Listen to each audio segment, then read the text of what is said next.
So I love the concept of superpowers because it's like, what do you do better than anybody else? And if the answer is nothing, then let's start by figuring out what you can do better than nobody else. Let's figure out how you can really shine for somebody out there. So there's definitely a prospective client for who your work is top notch, and there's nothing like it. I actually have a little post-it on my office that says, like, for the right person, you're priceless, right? So figuring out in fast moving consumer goods, who has a problem that your product solves better than nobody else in a particular moment, and then you design around them and you perfect products for people like that.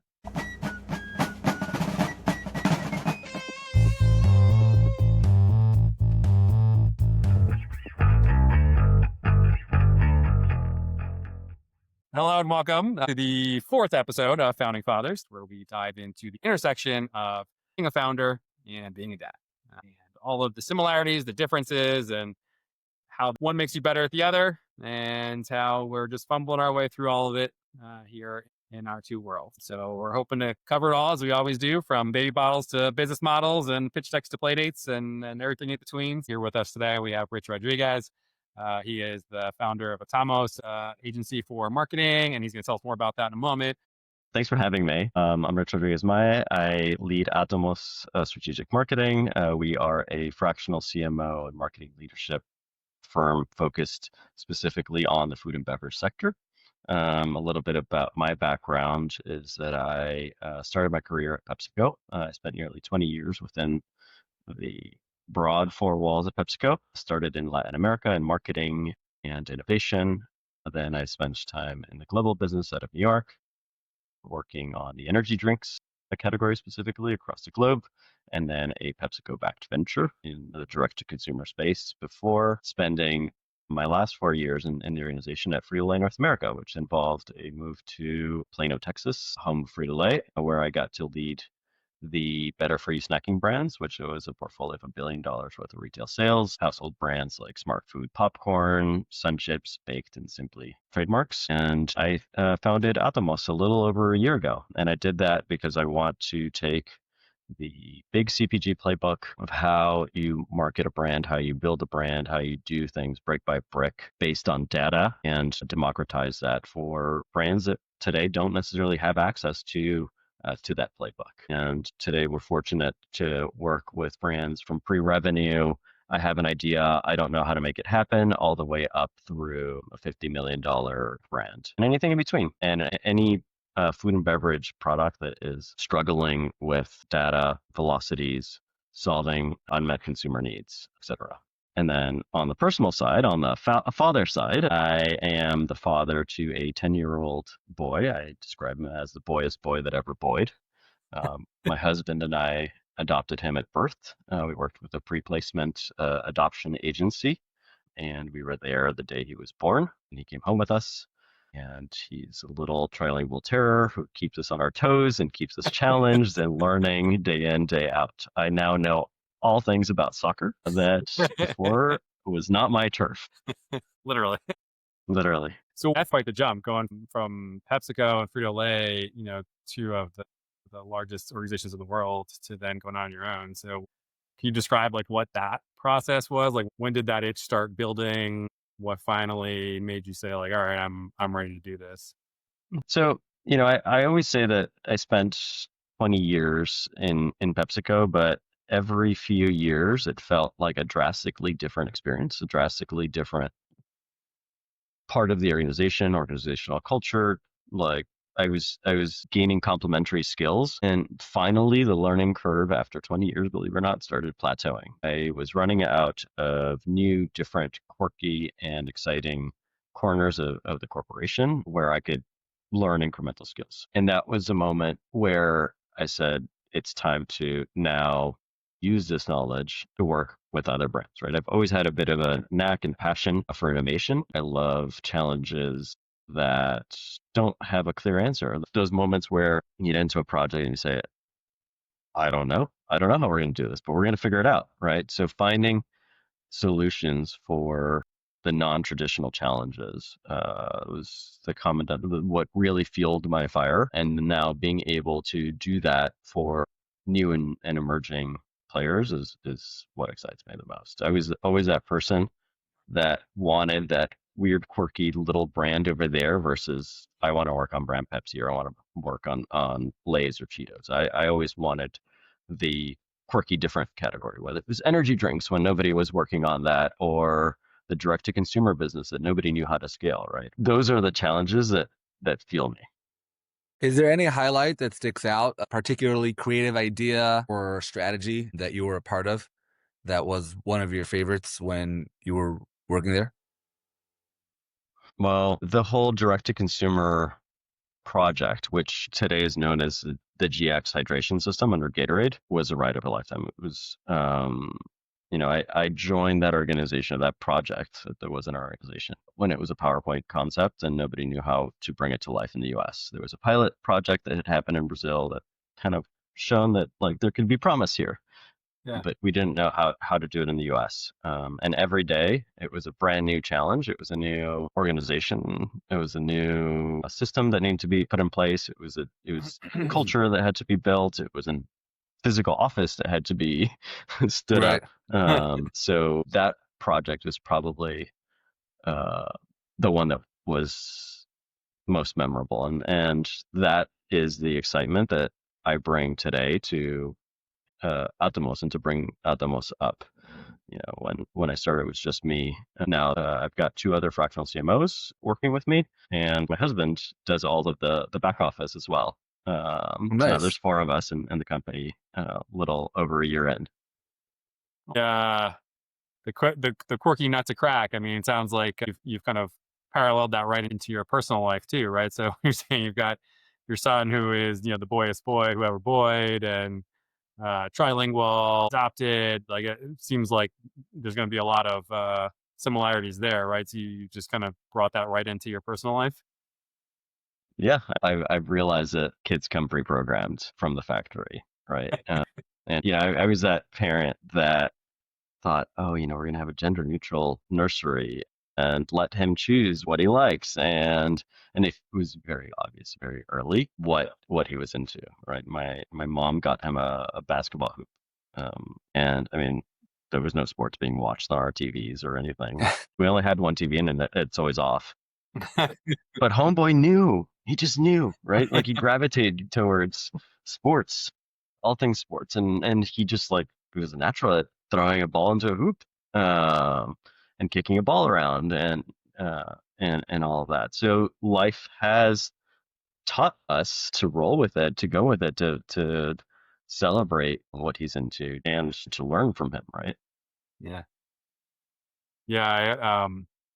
We have two boys now, and it's just these two. I mean, they couldn't have been any different from each other.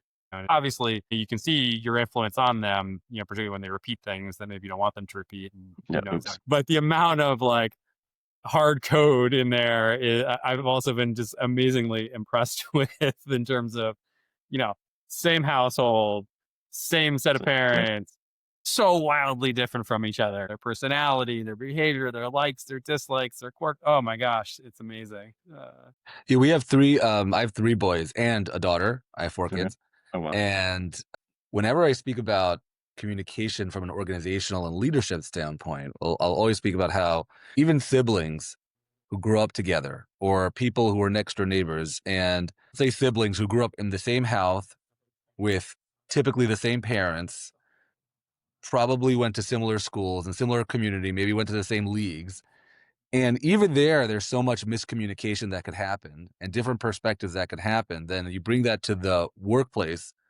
You're like, certainly someone that is brand new to you, who maybe you met a few months ago that you have to work with under high stress conditions, someone that runs a company, you better know you're going to have to be super clear in your communication, clear expectations and things like that.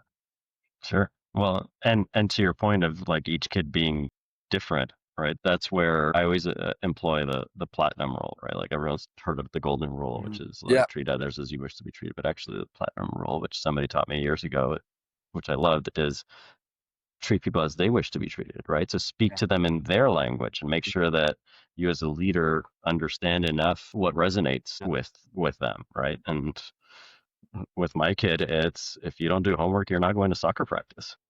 There Yeah. you go. And that resonates really well. Like that's like very clear. Okay, got it. Cool. Because before I was like, nah, I don't want to do homework. Okay, Yeah. cool. So you won't go to soccer. What? There you go. You know the motivating factors. Yeah.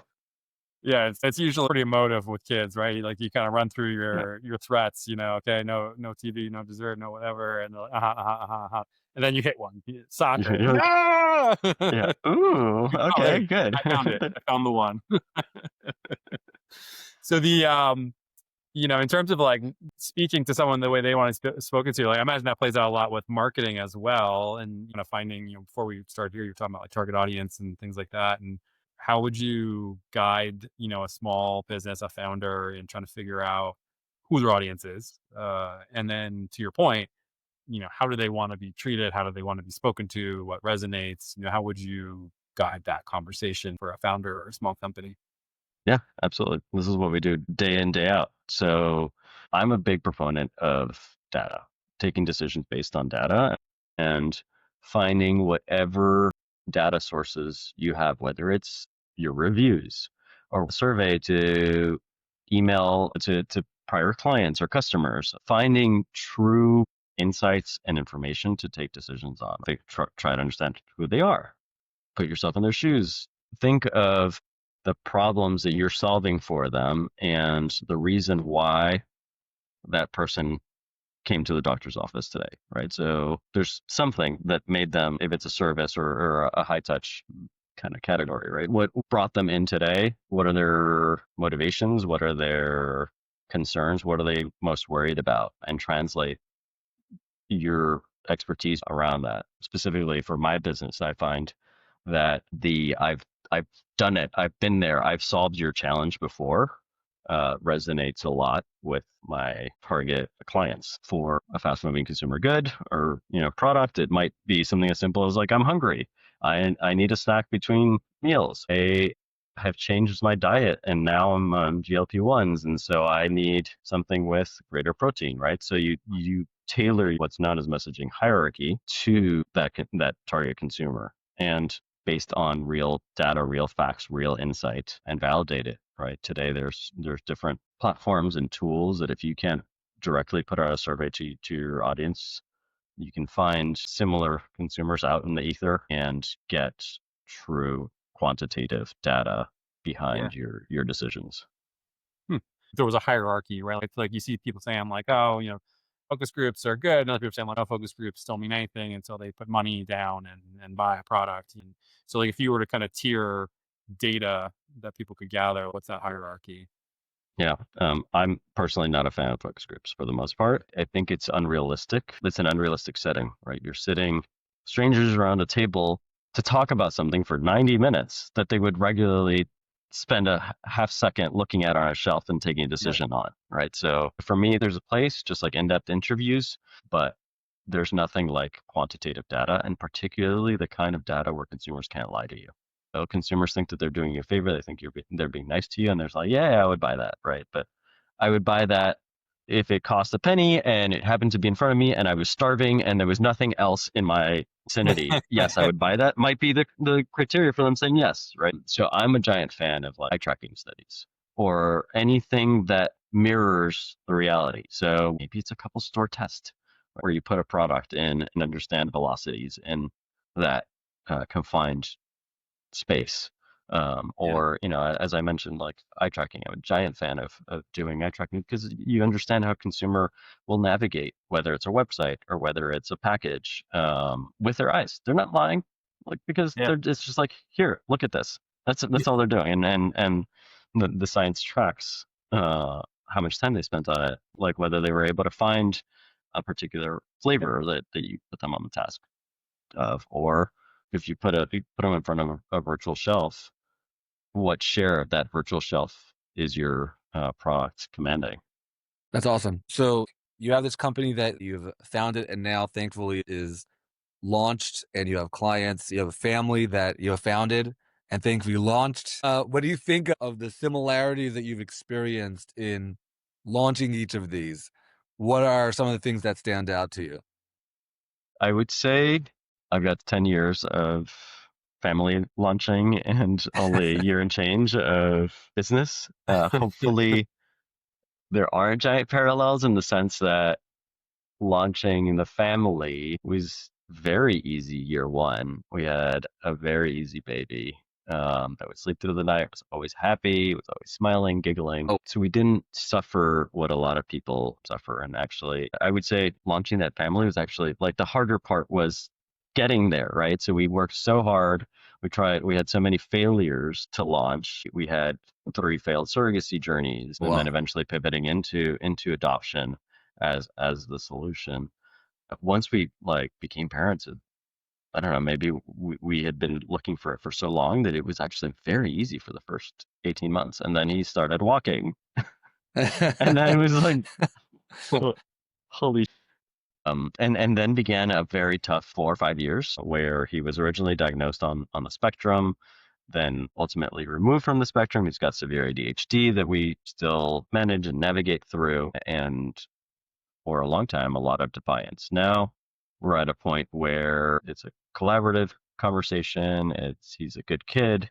He's still high energy, but you can work with him, and it's a lot kind of easier. Whereas from a business perspective, it was to a certain degree the inverse. Like the first 6 months was a lot of pounding the pavement, talking to people who might know people who might know people. And it took me nearly 6 months to get my very first client, besides a couple small consulting things that I had done here and there. My first steady client took me nearly 6 months. But what I didn't know was that all of that pounding the pavement for 6 months was then going to yield a bunch of other clients.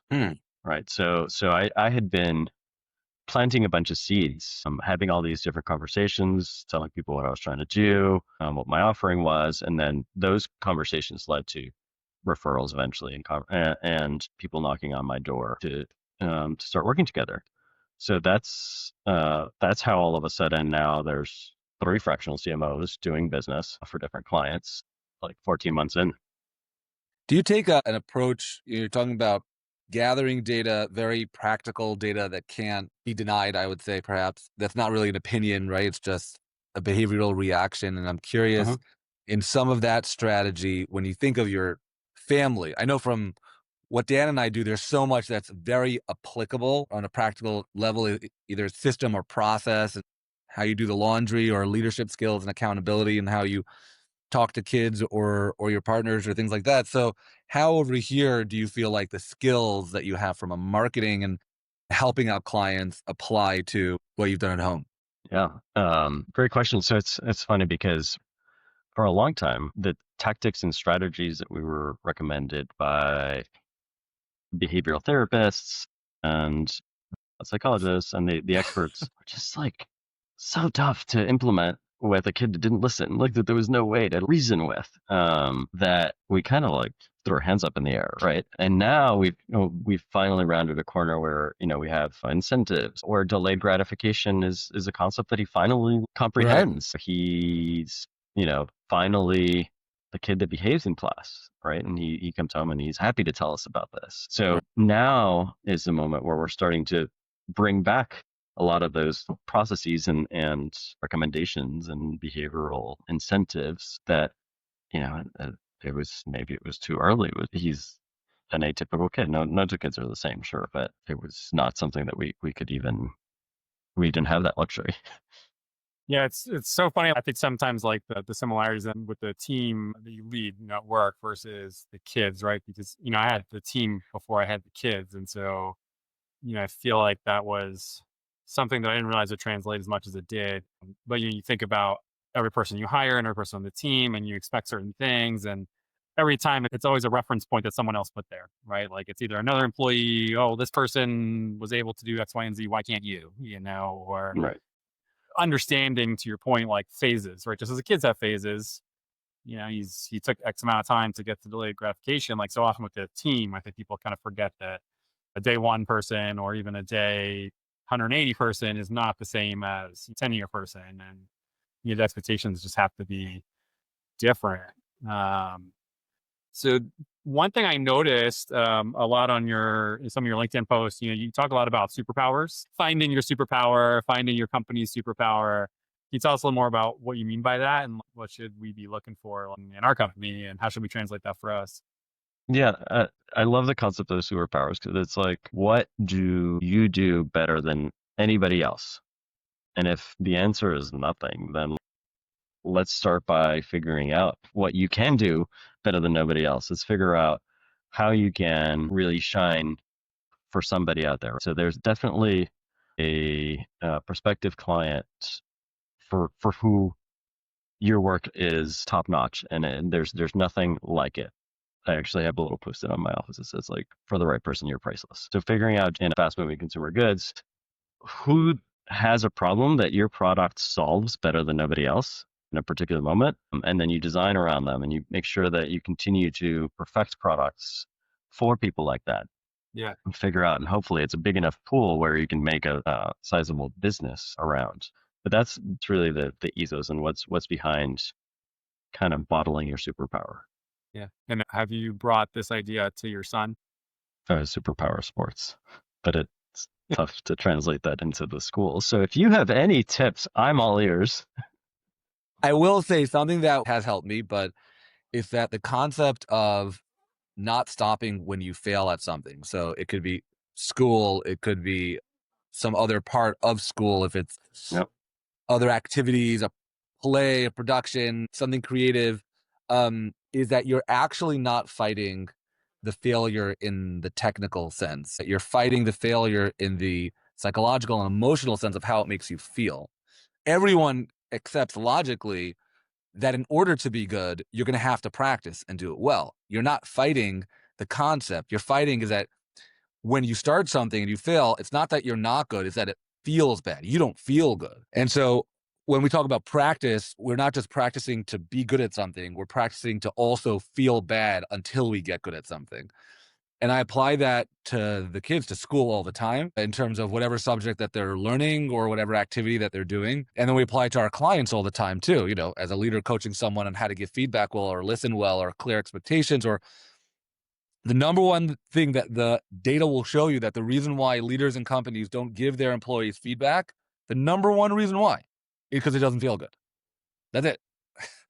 So my company's going to suffer and the work's not going to get done because it feels uncomfortable.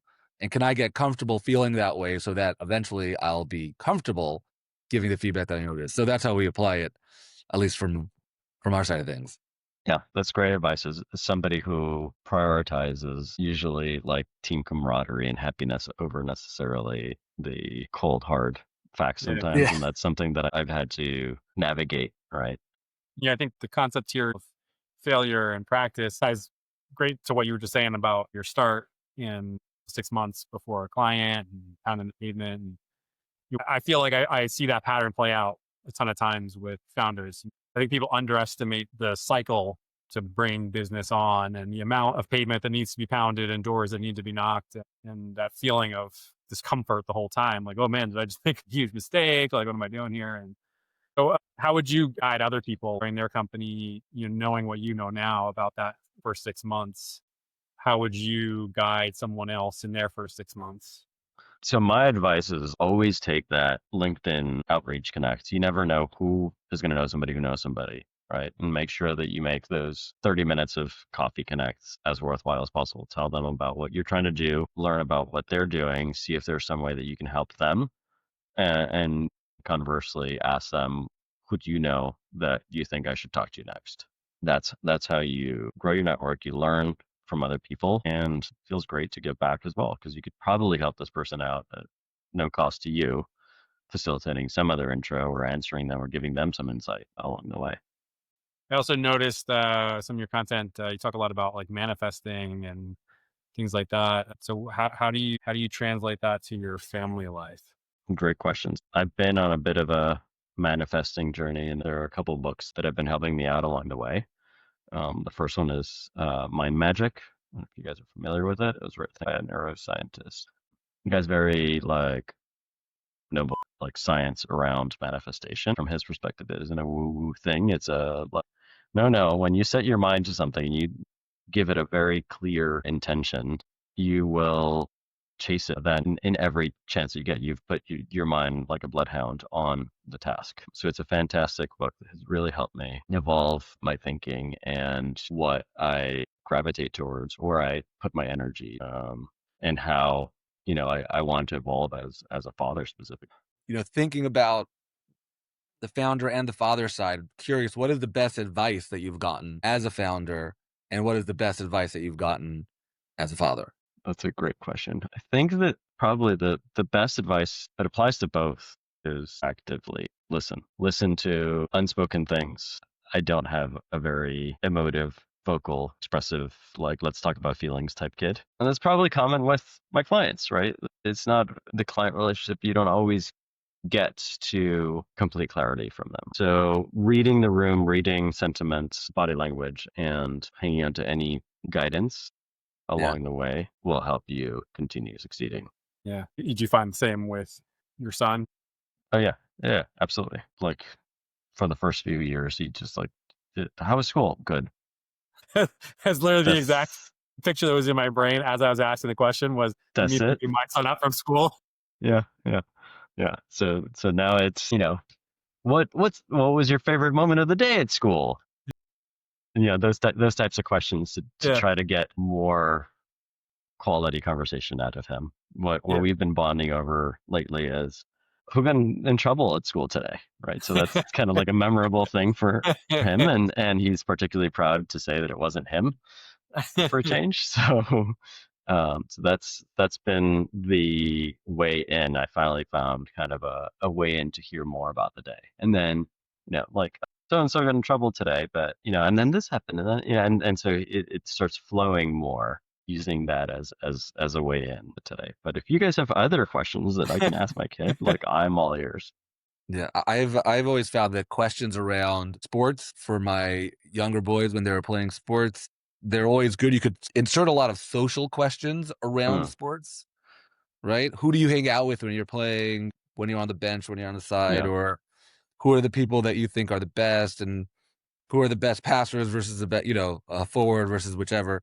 So yeah, I've always found to insert that. The other tip I have found, which works really well around school, which is not necessarily a tip, it works well with employees too from a founder standpoint, is sort of setting an agenda of we're going to talk about something that is either work or school related. So if it's with my child, it's, hey, like, we have to study something, or with an employee, we have to have a check-in about a project.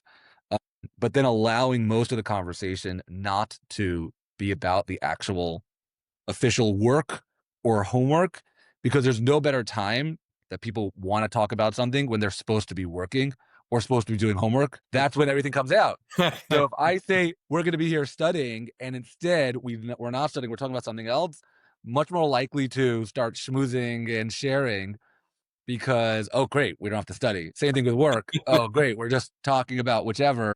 Don't have to talk about work. And it really opens people up. It's a strategy that I've used on purpose and works really well. I love it. I love it. I'm gonna try that. I'm gonna try that tonight with homework. Yeah. Let's do homework and then veer off. Well, this was hugely helpful, Rach. We appreciate you all Yeah, of thanks so much. This was If fun. people Right. are looking for you, where should they find you? What is the pain point? What is the need, the superpower that people should be coming to you for, and how should they find you? So my superpower is speeding up sales and driving clarity and positioning of food and beverage products for the most part. And they could find us at our website, which is atomos.us, atomos.us. Awesome. Well, again, thank you, and hopefully we'll each know some people that'll find some people for us. Awesome. Awesome.